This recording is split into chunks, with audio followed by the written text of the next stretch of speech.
A'udzubillahi minasyaitonirrajim. Bismillahirrahmanirrahim. Assalamualaikum warahmatullahi wabarakatuh. Apa kabar bunda-bunda semua yang dirahmati Allah? Alhamdulillah. Mudah-mudahan hari ini jauh lebih baik dari hari kemarin. Dan semoga Allah memberikan kita kebahagiaan, kemuliaan, kemudahan, kelancaran, dan kelimpahan rezeki bagi bunda-bunda semua yang ada di WA Group ini. Hari ini kita akan meneruskan kembali kajian kita mengenai Tazkiyatun Nafs, yang bagian berikutnya yaitu di bab istiqomah. Minggu yang lalu kita sudah menyelesaikan bab ikhlas. Nah, hari ini kita bicara tentang bab istiqomah. Apa yang dikatakan dengan istiqomah? Dalam bahasa Arab, istiqomah ini akar katanya adalah istiqomah. Istiqomah atau yastaqimu yang artinya adalah tegak lurus. Kalau kita artikan ke dalam bahasa Indonesia, artinya adalah sikap teguh, pendirian atau selalu berkonsekuen. Artinya pendiriannya yang kuat atau teguh pendirian.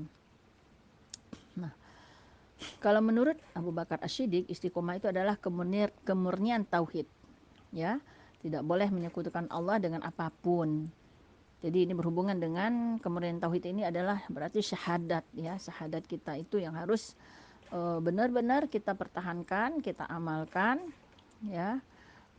Kita praktekkan dalam kehidupan kita sehari-hari, bersih, ya. Tidak ada sekutu apapun. Kemudian menurut Umar bin Khattab, istiqomah itu adalah komitmen terhadap perintah dan larangan yang tidak boleh menipu, ya, menipu orang lain sebagaimana tipunya musang yang terkenal itu, ya Bunda. Kemudian kalau menurut Hasan Al-Basri, istiqomah itu adalah melakukan ketaatan dan menjauhkan kemaksiatan. Kalau menurut pendapat para mujahid, istiqomah adalah komitmen terhadap syahadat, tauhid, dan sampai bertemu dengan Allah nantinya. Ibnu Taimiyah mengatakan, mereka beristiqomah dalam mencintai dan beribadah kepadanya tanpa menengok kiri kanan. Teguh pendirian, mantap hanya kepada Allah saja. Nggak peduli orang kiri kanan bagaimana, yang penting hanya aku dan Allah. Kemudian para muslim berpendapat bahwa istiqomah itu adalah muslim yang selalu mempertahankan keimanan dan akidahnya dalam situasi dan kondisi apapun. Nah, jadi kita bisa melihat di sini apa sih yang bisa kita ambil dari beberapa pendapat ini. Artinya sikap teguh pendirian dan siap menerima risiko apapun akibat dari sikap tadi. Konsekuensi apapun yang terjadi dari sikap kita harus kita terima dengan lapang dada. Nah, itu yang dikatakan dengan istiqomah. Contohnya apa? Contohnya hal kecil saja, misalnya seseorang yang tidak terbiasa bangun subuh atau bangun pagi. Kemudian dia ingin meniatkan dirinya untuk berubah. Ya, kemudian dia niatkan dirinya, aku harus selalu bangun setiap pagi, setiap subuh sehingga aku bisa melaksanakan sholat subuh tepat pada waktunya. Nah, konsekuensinya seseorang itu harus menghilangkan rasa kantuk dan rasa malasnya. Nah, contoh yang lain adalah misalnya seseorang perempuan yang belum berhijab. Nah, di antara teman-temannya yang sama-sama yang belum berhijab, tapi dia ingin hijrah, dia ingin berubah. Artinya dia ingin menggunakan hijab, akhirnya dia melaksanakan hijab itu. Apa konsekuensinya? Dia diledek sama kawan-kawannya, kemudian dia dikucilkan sama teman-temannya. Itu adalah konsekuensi untuk seseorang yang melaksanakan istiqomah ini. Jadinya istiqomah ini bagaikan batu karang yang tegar menghadapi gempuran ombak-ombak yang datang silih berganti. Dia tidak pernah tidak mudah loyo ataupun mengalami degradasi dalam perjalanan hidupnya. Dia juga senantiasa sabar dan memegang teguh tali keimanan. Nah, itu yang dikatakan dengan istiqomah. Nah, sekarang bagaimana menurut Allah istiqomah ini? Nah, ini bisa kita lihat di dalam surat Hud ayat 112. Jadi bunda-bunda yang kebetulan ada Quran di dekatnya, silakan dibuka surat Hud ayat 12. Ayat 112. A'udzubillahi minasyaitonirrajim. Fastaqim kama umirta wa man taba ma'aka wa la tatghaw innahu bima ta'maluna basir.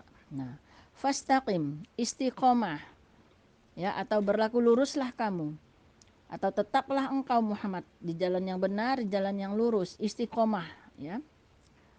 Fastaqimu, istaqimah, ya, istaqimu itu adalah akar katanya. Sebagaimana telah diperintahkan kepadamu dan juga orang-orang yang bertobat bersamamu, dan janganlah kamu melampaui batas.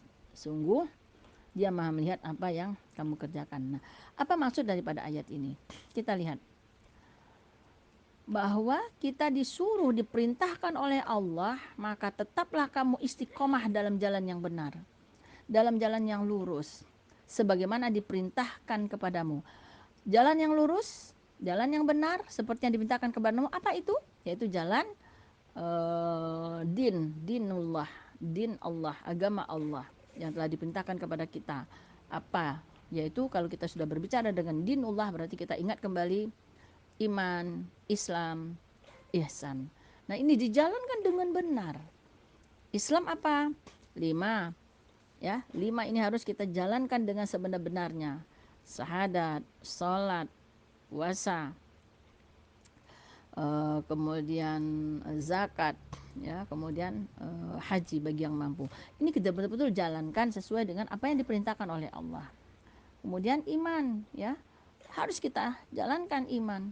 Kita harus percaya kepada Allah, harus percaya kepada malaikat, kepada kitab, kepada rasul, ya, pada hari kiamat, dan kepada qadar dan baik. Ini pun harus kita jalankan dengan benar secara istiqomah. Dan juga orang yang telah bertaubat berserta kamu.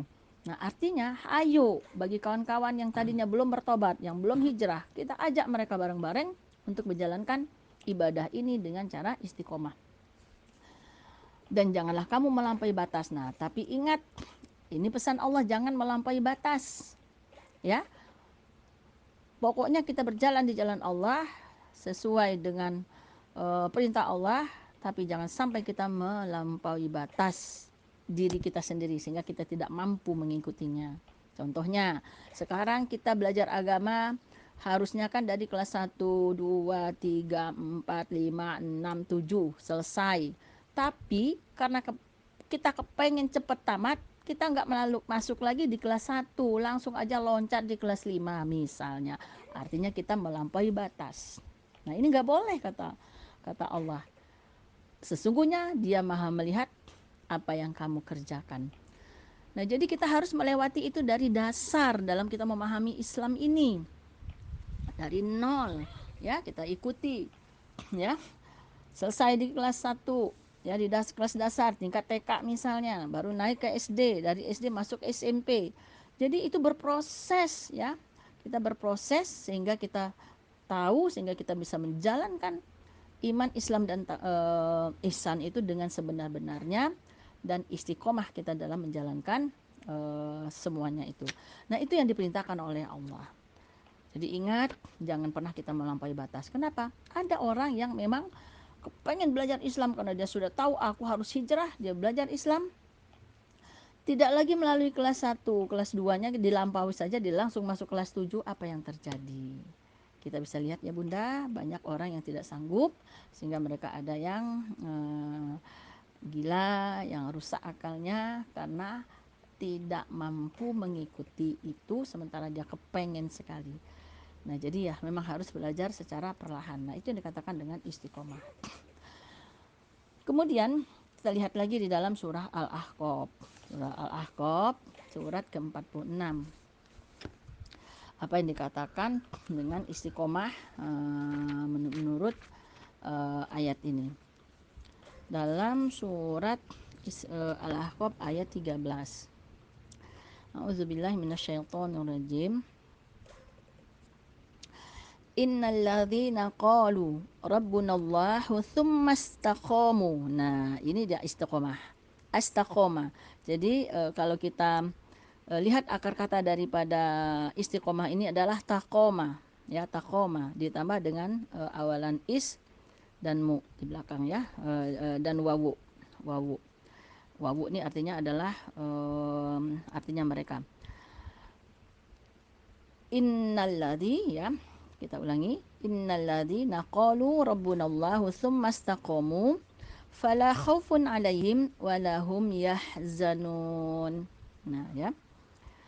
Apa artinya? Sesungguhnya orang-orang yang berkata, Tuhan kami adalah Allah, kemudian dia tetap istiqomah, ya, kemudian dia istiqomah atau tetap berada dengan keistiqomahnya. Orang yang seperti ini tidak ada rasa khawatir pada diri mereka dan mereka tidak pula bersedih hati. Ya, mereka tidak pula bersedih hati.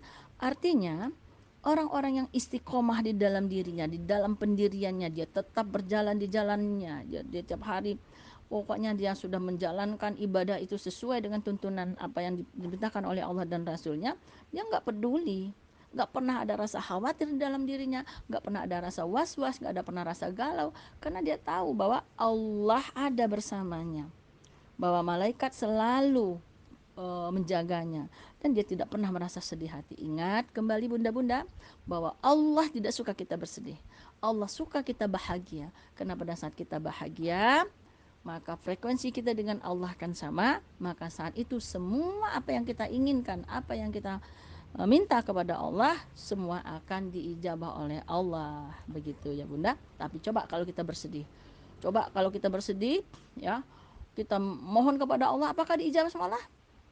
Sepertinya tidak ya bunda. Ya, jadi kita memang harus jaga hati kita. Kalau perlu setiap bangun pagi itu kita senyum, ya, senyum, ya. Kalau Coach Raiza itu mengatakan setiap hari itu kalau perlu itu 40 kali kita senyum, 41 kali kita senyum.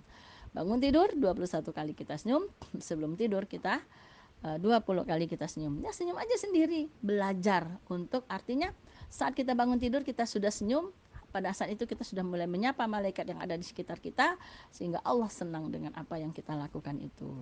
Gitu ya bunda. Nah, ayat 14-nya, siapa mereka tadi, orang-orang yang istiqomah tadi? Itulah mereka, ya, itulah mereka, ulaika ashabul jannati khalidin, ya, jannati khalidina fiha jazaa'am bima kanu ya'malun. Mereka itulah penghuni surga, yang nama surganya itu jannatin khalidin, ya, jannatin khalidin. Nah, jadi tempatnya adalah dalam surga jannatin khalidin, mereka kekal di dalamnya sebagai balasan atas apa yang telah mereka kerjakan. Masya Allah bunda, janganlah kita rugi, jangan kita merasa khawatir. Apapun yang kita lakukan, kalau kita memang betul-betul istiqomah, Allah akan balas, Allah akan berikan kesempatan. Bagi mereka yang istiqomah ini khusus dibukakan pintu surga yang bernama jannati khalidin. Begitu ya bunda.